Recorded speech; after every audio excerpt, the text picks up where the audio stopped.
Hey guys, it's Joy, and I'm back with another video. This one is not going to be edited. It's going to be a raw video, and it's also going to be a kind of emotional video for me. I don't know if I'm going to break down or not.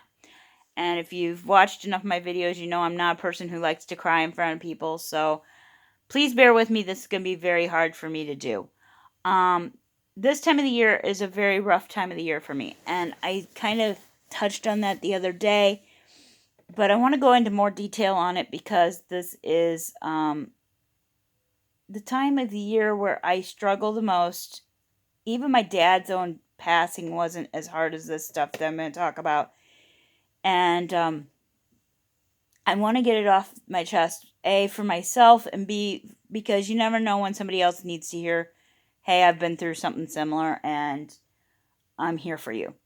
So, if you don't want to know what it is, that's fine. I'll understand. But this is kind of a story time. I know I've been doing a lot of talking this week instead of crafts or cooking and all that, all my fun videos. Those are coming back up soon. I have some made. I just have to edit them. But this will kind of tell you why I've been struggling with sitting down and editing. It's why I get a little more depression, anxiety, and I struggle during this time of the year.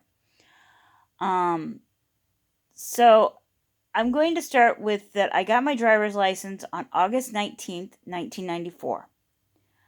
I was 16 and a half, well, one day shy of 16 and a half at the time. And I wasn't a very good driver. I wasn't comfortable with driving. And what will take place in this story I'm going to tell you is part of why I struggled to be comfortable driving even more. So it was Labor Day weekend, which was only a few days later. And Thursday was my mom's birthday, so that would have been September 1st. And my mom, my sister, and we went out to eat, and I think my niece was with her. Maybe my nephew too. But anyway, we went out to eat for mom's birthday at a local Chinese restaurant, and that's no longer there. And then Friday, I had to play in the band. Now, why wasn't my dad there? Well, my dad had went ahead to Bellevue, Iowa, which is where we were going to be camping that weekend. We were going to join him on Saturday afternoon because there was this polka mass with a hog roast after it and games and a big carnival-like little event after the polka mass on Sunday up at the Catholic Church. And so we were going to join him, and then we were going to do that on Sunday, and then we would come home Monday morning because I had school on Tuesday. Or Monday afternoon we'd come home. Anyway, because I had school Tuesday. So we had a game Friday, and I was in the band, so I had to play the game. This is why we didn't go with my dad. I had to play in the band on Friday, and then Saturday at the Fall Festival Parade. We have a Fall Fest in our area, and it was, a small town festival, but it's got craft booths, food booths, games, and a few rides, and then there's like the parade, and there's like a run, and all sorts of contests and stuff. So it's kind of like a mini fair in a way, I guess is how you'd kind of describe it, but it's really cool, and I love going every year, but this year, unfortunately, we won't be having it due to COVID. Anyway, and it was, so Saturday morning, mom drops me off after we kind of looked around the booths up at the Fall Fest, and we were going to go back because I wanted to look a little more. We didn't get through all of them before I had to leave to go up to the high school to go get ready for the parade. And went up, got my parade uniform, which if you guys ever want to see that, let me know. I can show you a picture of me in my band uniform, and trust me, on a hot day such as Labor Day, this is not an outfit you want to wear. But anyway, so we got going, and we were in the parade, and we're playing, and I'm hearing a lot more sirens than usual for the parade. But I'm thinking, okay, it's Labor Day weekend. There's always accidents during Labor Day weekend. That's normal, not a big deal. I mean, it's happened a couple times, but not usually. It doesn't usually catch my attention during the parade. I mean, like, I'm focused on playing and marching and staying in line and everything. So it was like, it didn't normally catch my attention, but this year it did. And looking back now, I realized that I normally didn't notice how many sirens were blaring or weren't blaring. But this year, for some odd reason, I was actually picturing ambulances and fire trucks and that leaving, like, out on the main road. And it was really weird, but I didn't really think much about it. I mean, I wouldn't until much later. So I get back to the high school after we'd stop at our middle school, and then we'd catch a ride on a hay rack or whatever and go up to the high school. Or in my case, Mom usually picked me up at the middle school, drove me up in the air-conditioned car, and I would go in and change clothes and put my instrument away and then come back out. Well, I had gotten changed in the bathroom and came back out and had put my instrument away and was just grabbing my stuff and saying goodbye to my band teacher, but he was busy talking to one of the upperclassmen, a senior, who was also our drum majorette. And I overheard him talking about this accident that took place while we were at the parade. And they mentioned my classmate, Lee, and a girl, and these aren't their actual names. I'm using fake names because I haven't talked to the family to make sure it's okay that I were to use their names, and B, because it's nobody's business really. But anyway, so I had heard that the accident had Lee, and I thought a girl named Kara. Kara and I were not friends. We didn't get along. I avoided her at every chance I could. I got along great with Lee, and so I was kind of like, what's Lee and Kara doing together? But okay, whatever. But they said that they were in an accident. But I thought they said everybody was okay. So I go out to the car and I tell Mom what I had overheard. And I says, but it sounds like everybody's okay. I don't know. And she's like, well, you'll know Tuesday. I'm sure you'll find out on Tuesday. And I wasn't worried at this point. But I get up to the fall festival and I notice more and more people crying. And I'm like, okay, that's odd. But, I'm like not thinking much of it. I'm my normal happy self and everything because it had been a good, parade and everything. And I run into my kindergarten teacher just after I checked out this t-shirt I wanted to get, but we ran into her. And so I kind of stepped away from it and we were talking to her. And she tells me that Lee passed away. He was killed in the car accident. And that the other person in the car was not Kara, but rather Tanya, his twin sister. And that they had to airlift her to Peoria. And they don't expect her to live. They didn't expect her to make it through the night even. And I became like, what, wait, and like I was in shock at first. And I kind of broke down a little bit. I was like, I couldn't believe it. I think I didn't cry at first because I was like, oh, that can't be true. I was in denial. I mean, I went through all this grieving stages when it came to this. I don't feel like I did the grieving stages when my dad passed, but when my classmate passed, I went through the grieving stages. Lee had been my tutor in my freshman year in biology, and because of him, I passed the class the second half of the semester, or the second semester. I would have to retake it the next year for my first semester, but they ended up putting me in the whole year, and I ended up passing the whole thing. But anyway, so Lee was a pretty great person, and I was, like I said, I was in band, and he was also on like the newspaper staff as a photographer. He loved photography, and he took a picture of me the one year in my standing on the stage playing my instrument during pep band. And I bought that picture. It's a black and white picture, and I have that picture to this day. So that I do have that. It's in my scrapbooks. I don't know where that scrapbook is, so I can't share that picture with you guys. But he had took this picture of me. And so like we were in classes together and stuff, and I got along great with him. So I was really kind of like, I couldn't believe this. It truly happened. I thought, oh, she heard it wrong. There's no way he could be him. And then, I mean, like I'd heard twice his name involved with this accident, but I'm like, he can't be dead, And then, so we leave so as we're leaving the parade, or leaving the Fall Fest, I run into my best friend, and she's bawling her eyes out, and I'm like, what's wrong? And she's got to go perform in the chorus up at the the park that we have this fall festival in, and she's all upset. And she tells me that Lee and Tanya were in an accident on her road, the road that she lived on, just a little ways down from her, and her older brother had been the first on the scene. And she said that Lee was dead, and she repeated that Tanya had been airlifted to the Peoria hospital because she was in pretty critical condition. So I was like, oh my God. And then it started sinking in because that's the second person that said the same names, it said the same story, and I was starting to cry. And the fact that it also took place on her road kind of made it, like, oh, okay, wow, this really did happen. So we go home and get his stuff and head up to Bellevue and join my dad. And right away, my mom's telling my dad why I'm crying because I'm just bawling. I bawled the whole way up there. I could not stop bawling. And I was just like tear after tear after tear. I mean, like, and I think I had a sore throat. My eyes were hurting, everything by the time we got to Bellevue. And my dad's like, what's wrong with her? And mom says, one of her classmates was killed in a car accident.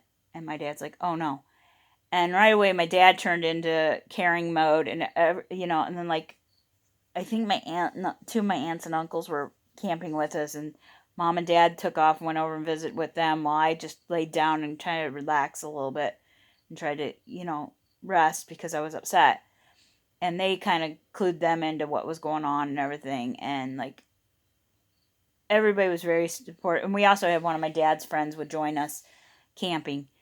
He didn't go to the polka mass because he wasn't Catholic, but he would come up to the hog roast usually, I think.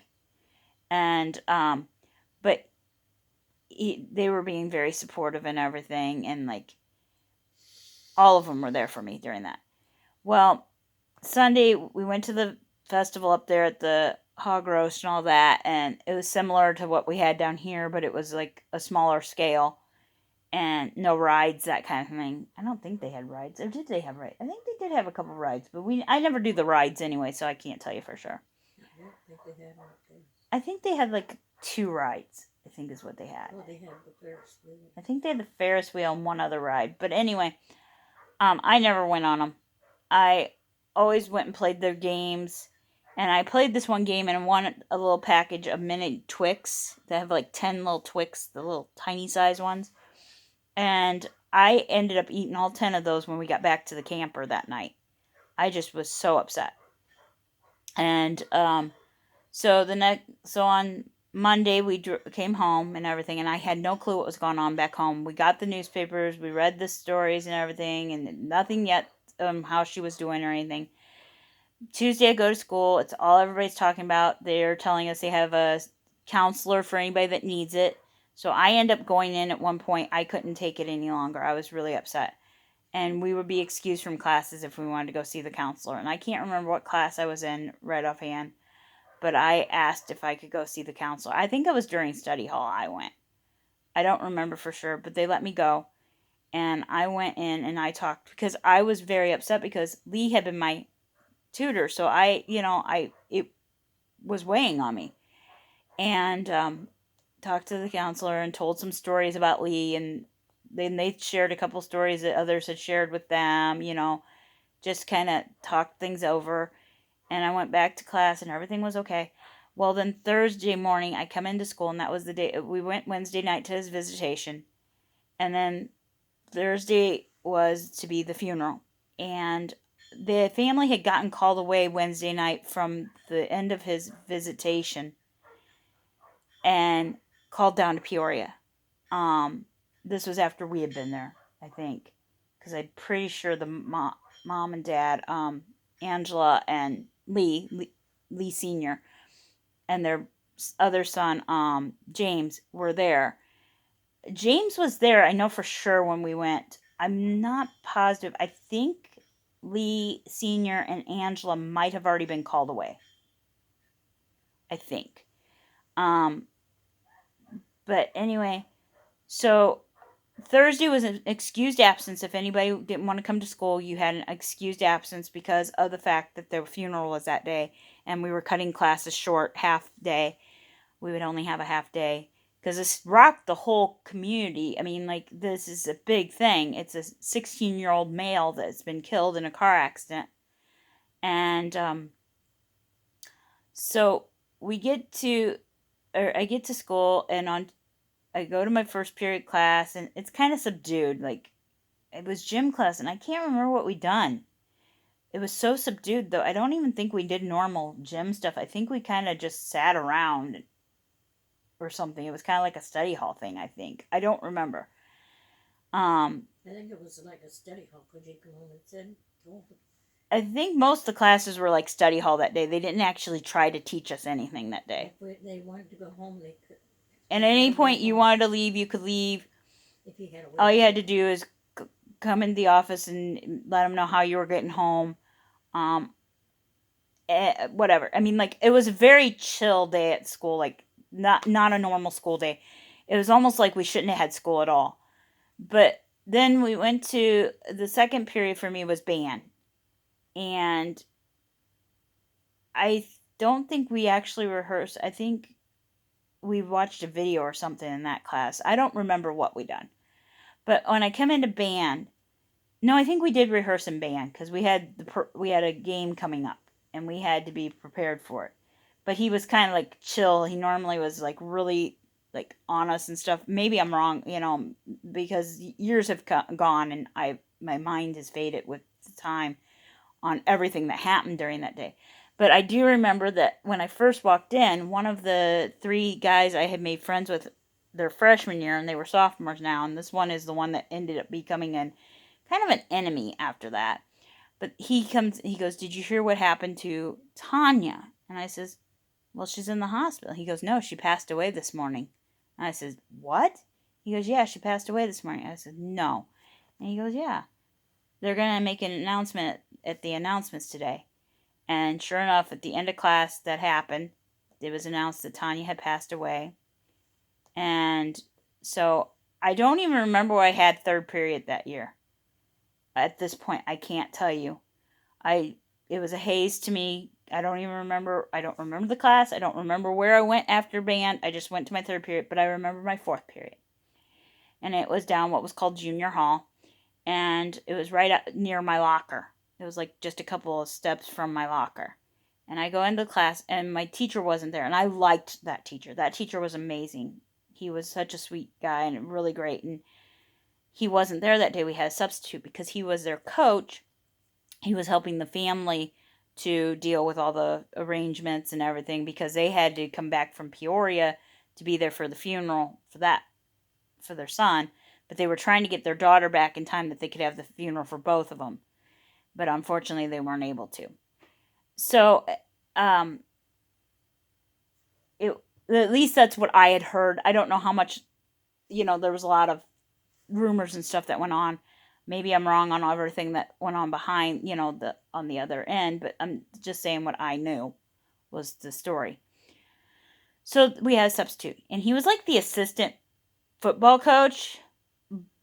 So he was like the sports guy, and like I don't think knew what was going on completely in the community. Like, it wasn't somebody who knew the sensitivity of the situation. And I was the only girl in the class. The rest of the girls hadn't come to school that day in that class or had went home early or whatever. And there was a group of guys. It was mostly like the basketball, football players, in my grade. And so my last name starts with a G and hers started with an N. And Tanya would have been in my class. So like the Friday before, I had been in class with her.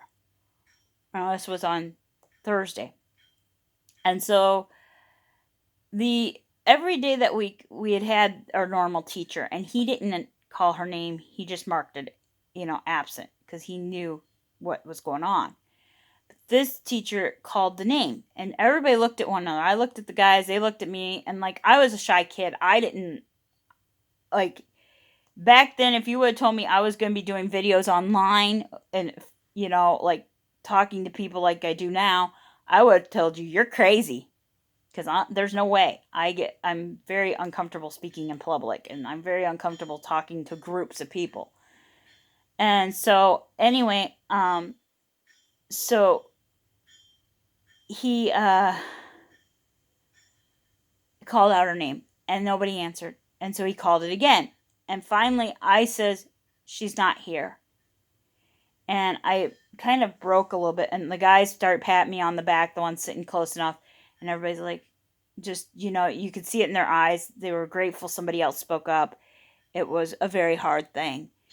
And so, that made it even harder. And then I went to the funeral and that day, and then on Sunday, my church had a family festival on that following weekend was the family festival at my church, and I had to leave early. A friend's mom took me and picked us up, or my family dropped me off, and then his family brought me back to my church afterward, and I went to her funeral, and it was very hard. So that is part of why this time of the year is hard. The other thing is, a few years later down the road, my best friend, the one that had lived on the road that they were killed on, her youngest brother, who is like a brother to me, and I'll just say, I won't say anything about that, who he is or anything. He ended his life. He committed suicide, and that was like in August, the end of August. So like last week, I think, was the anniversary of the death, and so for me, it was very hard. And I was in a fight with my friend. She was married and living, I think, in New York at the time. And I lived here and I was still single and everything. We were kind of drifting apart, and we still have drifted kind of farther apart than I would have ever thought we would have. But life takes its turns, and we lose people in our lives in different ways.